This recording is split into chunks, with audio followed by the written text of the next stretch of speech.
I phoned the woman back, I said to my wife, well, what phobia is it? She said, I think it's something to do with animals. Didn't she tell you? No, no, right. So I phoned this woman. Hello, you want me to treat you for a phobia? Yes, thank you very much for phoning back. Well, tell me about it. She said, well, you know, I can't stand these things. And the conversation went on and on and on. And it became very apparent that she was so phobic, she couldn't even say the word. So, and she asked me how I was going to treat it. And something in the way that she asked the question made it clear that she was worried that I was going to expose her to her, you know, do a SUD scale and make her think about her phobia. She didn't want any of that at all. She couldn't bear to think about it. So I let it go. And other than to say, I won't be presenting you with your stimulus, you know, your phobic stimulus.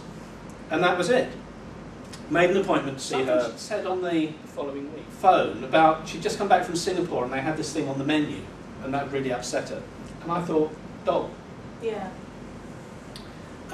Which may be maligning the Singaporese. They may not have dogs on the menu, so forgive that. But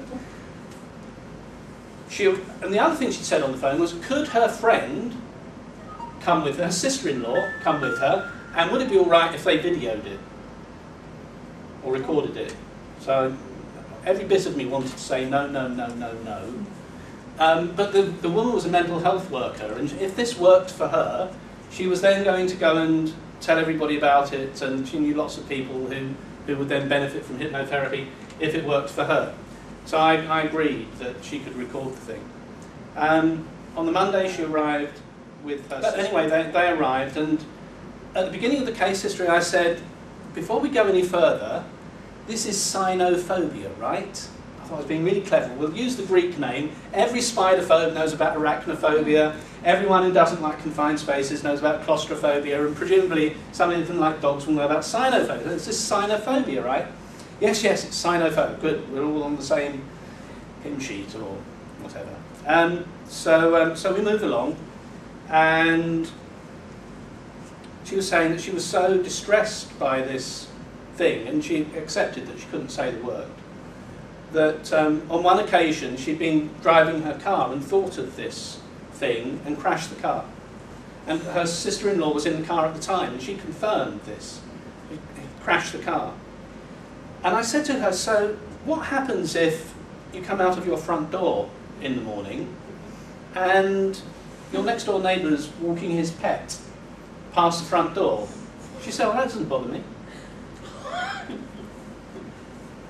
And I thought, this isn't dogs, is it? So I said to her, this isn't dogs, is it? She said, oh, no, no, it's not dogs. But you can't tell me what it is. No, I can't tell you what it is. So I looked at the sister-in-law and I said, do you know what it is? She said, I know what it is. I said, can you tell me? She said, no, I don't like them either. I said, what, you don't like them that much? She didn't say anything else. So I thought, right, I thought we're going to be playing charades soon. So I said, one of you's going to have to give me a clue. And my patient, I'll call her Mushta.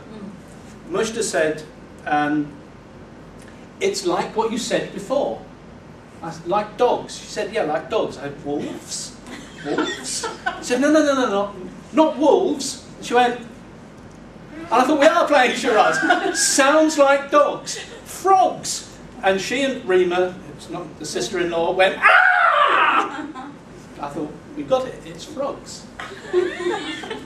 Okay, so after all of this, I said, right, okay, well, let's get you on the couch, and world's most hypnotic couch, and deal with your phobia.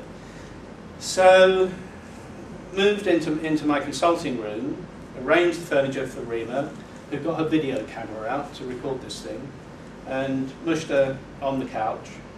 And I tried a wrist lift induction, and it clearly wasn't working. So I'd been such a palaver already, all the cameras and this and that. I just kind of dropped her hand, and as I dropped her hand, she went, ooh. So I said, sleep now, that'll do, sleep. And I wasn't really sure whether I had any kind of induction or not.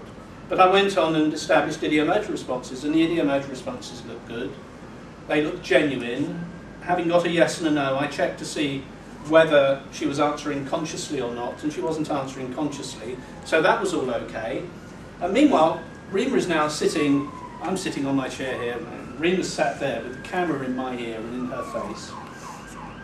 And Rima starts going, beep, beep, beep, beep. Okay. So I plough stoically on with my patient, just checking to make sure that her subconscious is really prepared to give up the phobia and not be bothered by it anymore. Oh, actually, I did do it in kind of tiers. So first of all, I made sure that she could cope with the word, so that I could actually talk about frogs. And once I got over that, I could use the word. And then I did about, a bit like a sud scale really, although we hadn't taken one, about seeing images and then about encountering them, or thinking about them when she was driving the car and those sorts of things. And then Rima starts going, beep, beep, beep, beep, beep, beep, beep. Righty-ho. So I carried on doing what I was doing. There's a lot of rustling going on over it, out of eyesight here. And then, goodness only knows what point I was in the treatment, but suddenly, flash, camera flash, and whizz, as the battery recharges.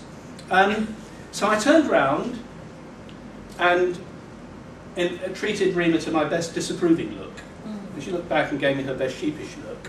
And that was pretty much the end of the filming. I woke Mushta up, and she was really groggy. And I said, how do you feel? And she said, all right. So I said, okay, good. What about frogs then? And she said, frogs? What about frogs? And I said, do they bother you? Looked at me like I was some kind of idiot. Not a bad judge. And she said, well, why should frogs bother me? Anyway, so she wasn't bothered about frogs when I woke her up and off they went. She said, she said, I was on the phone to India, to my mother in India. I said, Mum, you won't believe what I'm up to. I'm watching on Google. I've Googled frogs and I'm watching videos of frogs. And she said, I went home after the session last week. She said, I was exhausted. I was so tired. I went straight to bed, didn't even take my clothes off. Straight to bed, slept all through the night. When I woke up the next morning, I thought, I don't know if I told you about this, but when we bought the house, in the kitchen there were tiles with frogs on. Just a few of them. And my mother knew that I was so petrified of these frogs. I thought, keep saying the word, this is sounding good. She'd take greaseproof paper over them. I woke up in the morning, I felt like 2 stone lighter, and I thought, well, I'm going to see. So I went down in the kitchen, took the greaseproof paper down, just like that, and it didn't bother me at all.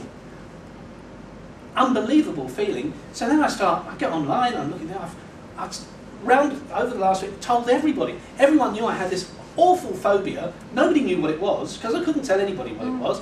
Going around saying, I'm not afraid of frogs anymore, all over the place. Anyway, I thought, and she went on and on and on about it, and then she said, to be honest with you, I'm speechless. And that was pretty good for somebody who hadn't stopped talking about it for 20 minutes. Speechless. Just before she left, she said, I have to tell you, Barry, that until I came to see you last week, my entire perspective of the world was from the waist up, because I didn't dare look down. Now I can see the whole world. And I thought that was really lovely. Now I can see the whole world.